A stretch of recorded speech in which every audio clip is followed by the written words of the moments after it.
In 2022, I moved from New York City to Prague in the Czech Republic. Moving across continents left me feeling lost and ungrounded, even burnt out. While I got lost happily, I also needed to find myself again. And I did that through art. Art helped me find meaning in this meaningless, cruel world. In the words of Phoebe Bridgers, I have emotional motion sickness. One way of interpreting her song is thinking about motion sickness as something you might experience by traveling too much. And that's actually what I felt when I was traveling around back to back several weekends in a row in November. I can hardly feel anything. I hardly feel anything at all. A quick rundown of my history with art. I grew up drawing a lot and doing a lot of activities that exercise my creativity, including crafts. I knew that being creative was my greatest strength, but as I got older, I found less and less opportunities to be creative and prioritized it less. I tried creating those opportunities for myself by asking teachers if I could alternate assignments. Instead of writing essays, I would like to make videos or make art projects, even though I loved writing too. Then in college, I found more time for myself where I started prioritizing my art, my writing, and reading more, and creating videos. Last year, my friend Ashley, who's a professional artist, taught me how to paint, and I owe her so much because a whole new world was opened up for me. Learning about painting has given me the ability to appreciate the simple things in life, like the complementary colors of a building and the sky, and the deeper meaning behind movies, TV, and paintings. This was perfect timing for me to learn about painting because I got a year to practice, and I was going to be traveling some of the most famous museums in the world in the next year.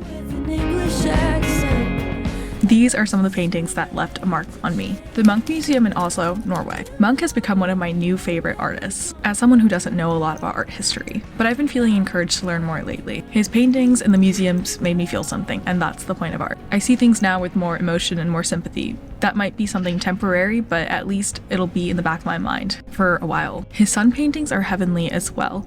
Your eyes drawn to the middle, but the textures surrounding the sun are arguably more interesting. I'm obsessed with these and I could do so many studies of them. And today I'm going to be painting my version of The Sun by Edward Munch. Another painting I really liked by him was The Kiss. The formlessness of the figures is something you'd think takes away from the painting, but it actually adds to the deeper emotion and passion. It also reminds me of Picasso's Blue Era. I particularly like how Munch isn't afraid to repeat the same motifs over and over again, even across decades. It shows me as a viewer what he's interested in exploring and what he wants you to know. The repetition makes me realize what's important to him. And the tiny changes between each paintings across decades of the same themes show me how his world is being built further and what's most important in his over. In the Oslo Munch Museum, the scream is also something I loved. The sky's unblended, the colors are unnatural. The story is that the person's actually covering their ears to prevent themselves from hearing the scream, not screaming themselves.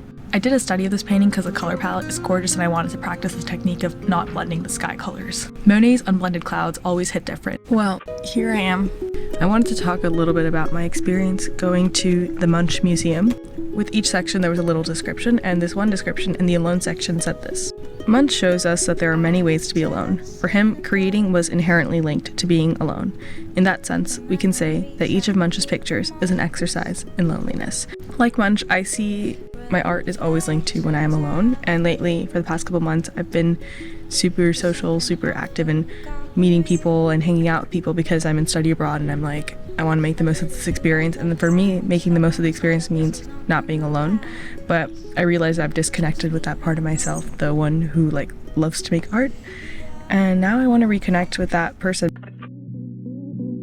I'm going to Paris. I'm going to see some Monets as well as the Monet Museum, which I will do when I go to Paris for 24 hours. It just makes me feel heavenly looking at the art, even though the construction behind me is going off. Here are some of my favorite paintings from the Amsterdam Van Gogh Museum. Van Gogh's room painting. I love the colors and the feeling you get from this painting, and I want to create my own version of this. I have painted my room before, but I want to communicate how my room feels, not just how it looks. Because to me, a room is a self-portrait of one. His almond blossoms are awesome because it shows a seasonal motif. He had made this painting for his brother when his brother had a kid at the time that the almond blossoms were blossoming. So the timing is just very perfect. He also took inspiration from Japanese paintings for this one, and I love mixing different cultures and mixing different art styles to create a new one. The garden with butterflies is also gorgeous because of the visible brushstrokes, which is Van Gogh's signature style. In the Berlin New Museum, when I saw Van Eyck's The Virgin at the Fountain painting, I was so happy I recognized something in this world-famous museum for my art history class, a class I was reluctant to take. It gave me that sense of credibility to want to talk about art because I know something about art history, but that's only a specific time in art history. It's the Renaissance, it's Western art history. I shouldn't feel like I need that credibility to talk about art because it should be accessible.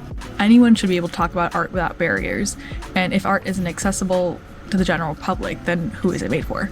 Edward Hopper, Madrid Thyssen, Bornemisza Museum. I think this is 1967. The hotel room depicts the solitude of modern life, something that intrigues me in our increasingly solitary and connected world. And I see this firsthand living in an urban environment where I want to live because the density of people is so great, but the painting is ironic. This hyperrealist photo an artist took of himself in the reflection near the Oculus World Trade Center and then painted it.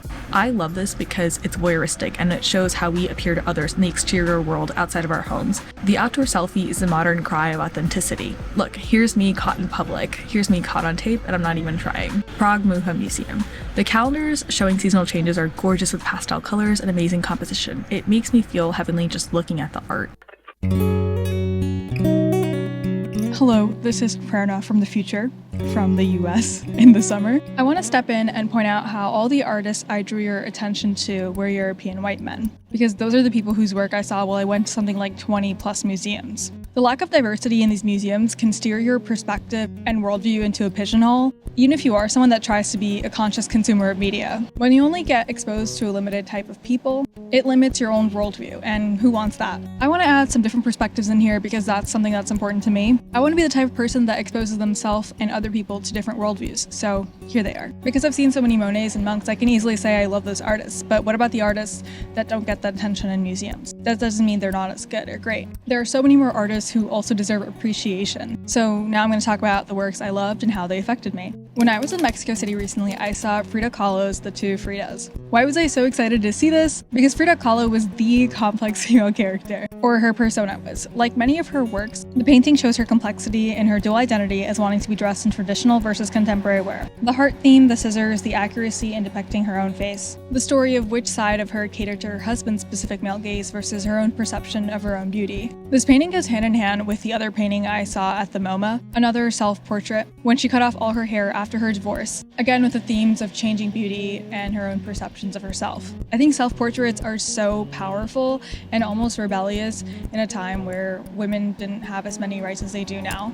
So I really love her work. Bertha Morisset had an exhibit in Paris when I went there in December. I love her use of color theory, her loose but intentional brushstrokes, and Alice Neel was known for capturing people from all different walks of life. Her work captures deep emotion and tones that show how skilled she was. Amrita Sher-Gil was a Hungarian Indian artist who showed the different lives of women in the 1930s. Here's a quote from the New York Times about her work. She painted women going to the market, women at a wedding, women at home. Sometimes she showed women bonding with other women. At times, the work seemed to convey a sense of silent resolve.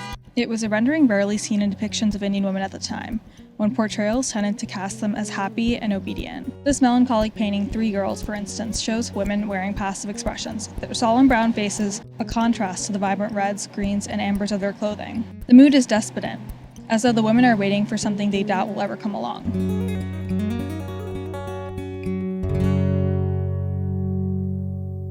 It's sad to me to see how something as basic as gender diversity is hard to come by in these world-renowned museums. If they're so famous and so powerful, then why aren't they doing something more with that power? Especially as a museum goer and museum lover, I'm disappointed in these museums. And if you're interested, I suggest reading the chapter about museums from Empire Lane by Setan Sangera, as always. And you should also read The Whole Picture, The Colonial Story of Art in Our Museums and Why We Need to Talk About It by Alice Proctor. This other piece by Linda Nochland, I think it's from the 70s, so it's a little bit outdated, but it still makes a lot of relevant points. It's called Why Have There Been No Great Women Artists? And finally, I want to add something about the National Gallery in Prague, because that was the city that treated me so well. That was a beautiful place I spent my semester, and I want to show my appreciation for it. As much as the place around you affects you, you also affect that place. I wish I had gone to the National Gallery earlier, honestly. I only went there in December towards the end of my time in Prague.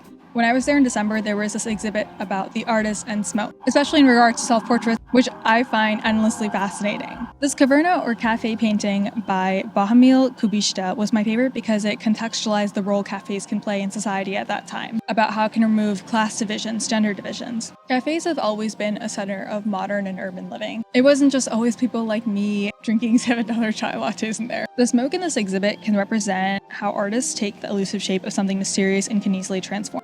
The paintbrush was replaced by the pipe or the cigarette. Smoking is obviously bad for you. It's just interesting to see how the role of it changed throughout history. So art keeps giving me inspiration and meaning, and learning more about that excites me. Now, back to that cold day in Prague.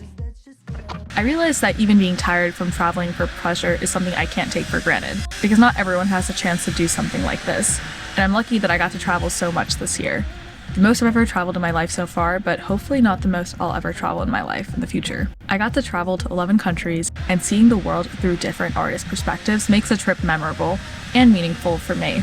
Art helps me find meaning in this meaningless, cruel world, and finding whatever art is to you can be life-changing.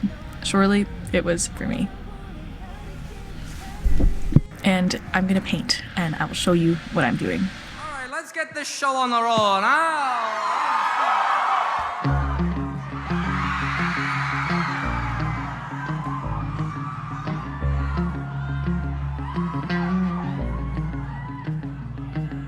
We're both throwing smoke into the night. It's raining, I suppose that you need a ride. She said, I've got nothing to do, and neither do you. There's a place down the road where we can waste the whole afternoon. I heard that she was 19, she's got a fake ID and a nose ring. And I think better than I do. Trying to figure out what she's hiding. She's really cool, but she's lying better than I do.